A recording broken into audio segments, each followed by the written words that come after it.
Muy buenas hermanos, ¿cómo están ustedes? Espero que estén bien, Dios les bendiga. Mi nombre es Gabriel y hoy les traigo una nueva reflexión de la palabra de Dios. En estos tiempos que son tan pero tan difíciles, vemos de todo, ¿verdad? Vemos cómo el mundo se vuelve un lugar cada día más peligroso. Hay lugares en el mundo donde la vida no vale nada realmente. También vemos que la gente cada día es más pobre y donde las élites que gobiernan el mundo solo están interesadas en fomentar políticas anticristianas.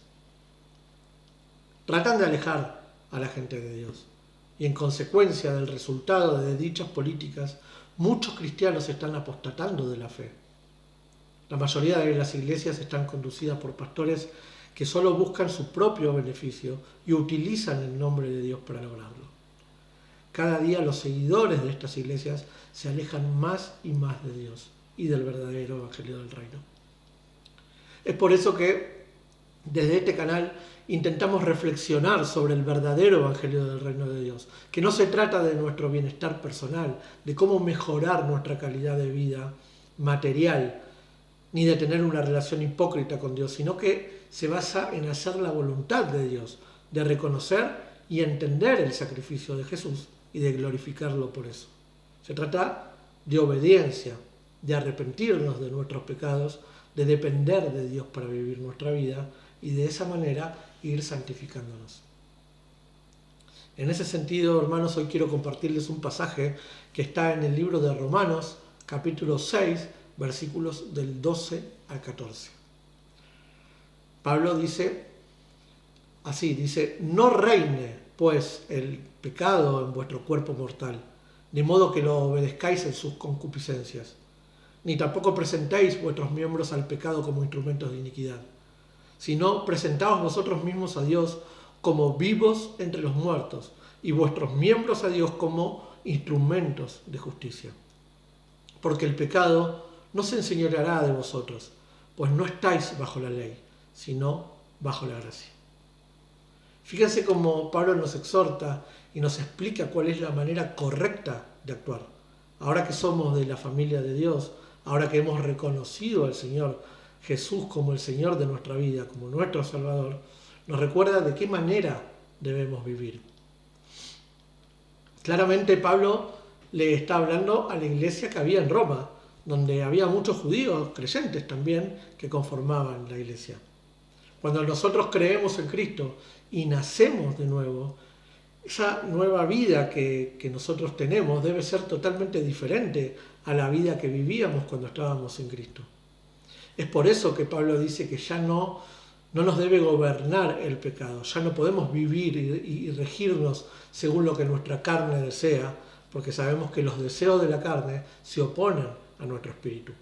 Fíjense lo que dice también Pablo a los Gálatas, en el capítulo 5, versículos del 16 al 23.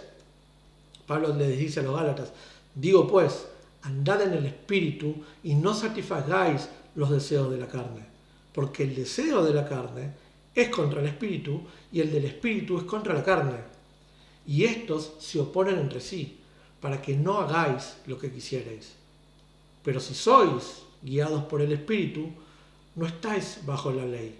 Y manifiestas son las obras de la carne, que son adulterio, fornicación, inmundicia, lascivia, idolatría, hechicerías, enemistades, pleitos, celos, iras, contiendas, disensiones, herejías, envidias, homicidios, borracheras, orgías y cosas semejantes a estas, acerca de las cuales os amonesto, como ya lo he dicho antes, que los que practican tales cosas no heredarán el reino de Dios.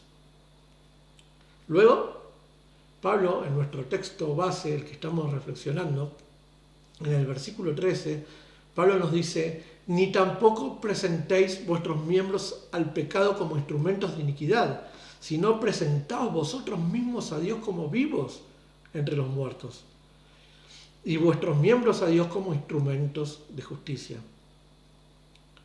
Yo quiero también leerles este versículo 13 en la versión de la traducción del lenguaje actual. A veces nos clarifica también algún pasaje, poder leerlo en versiones distintas, ¿no? Dice así Pablo: ustedes ya han muerto al pecado, pero ahora han vuelto a vivir, así que no dejen que el pecado los use para hacer lo malo. Más bien, entréguense a Dios y hagan lo que a Él le agrada. Es decir, pasamos de estar muertos espiritualmente a la vida en Cristo. De esa manera debemos presentarnos ante Dios y de esa manera debemos vivir nuestra vida como instrumentos de justicia. Cuando dice instrumentos de justicia se refiere a ser obedientes al llamado, ¿no? A anteponer la voluntad de Dios sobre la nuestra, y también de esa manera es que nos traerá seguridad y plenitud de bendición y de gozo.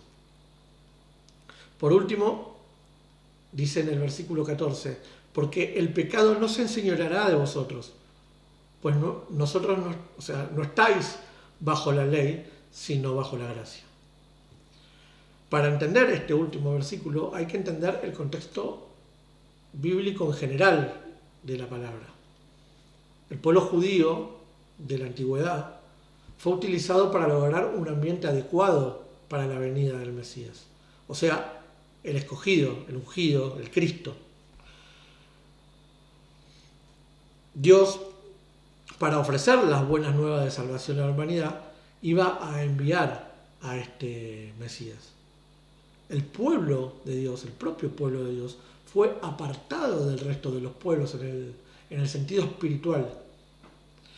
Para lograr esto, y como este pueblo precisaba nacer como nación, es decir, con sus propios gobernantes, sus propias leyes, y para no ser absorbidos por otras culturas, Dios les otorgó leyes, las cuales están basadas en principios.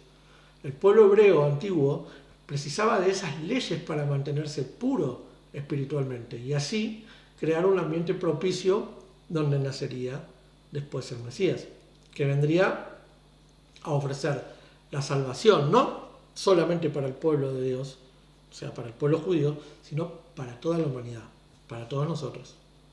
O sea que la ley era necesaria únicamente hasta que llegara el Cristo. Una vez que Jesús muere y con su muerte paga el pecado, ya no se precisa la ley. Lo que ocurre con los judíos es que ellos rechazaron al Mesías, que fue enviado por Dios, que es su propio Hijo, nuestro Señor, nuestro Salvador. Por eso el propio Pablo en este capítulo 6 dice: sin embargo, ahora que ustedes han sido liberados del pecado y se han hecho esclavos de Dios, el fruto que produce es la santidad y el resultado es la vida eterna.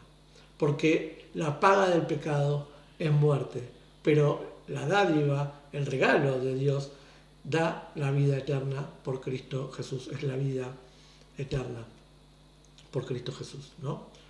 O sea, Jesús libera con su muerte a todos aquellos que sigan sus pasos y crean en su muerte y su resurrección. Todas las personas que somos creyentes, que creemos en la muerte y resurrección de Cristo, andamos sin esa ley, vivimos sin esa ley. Porque esa ley fue transitoria, una ley que Dios le dio al pueblo hebreo antiguo transitoriamente hasta que viniera Cristo Jesús, ¿sí?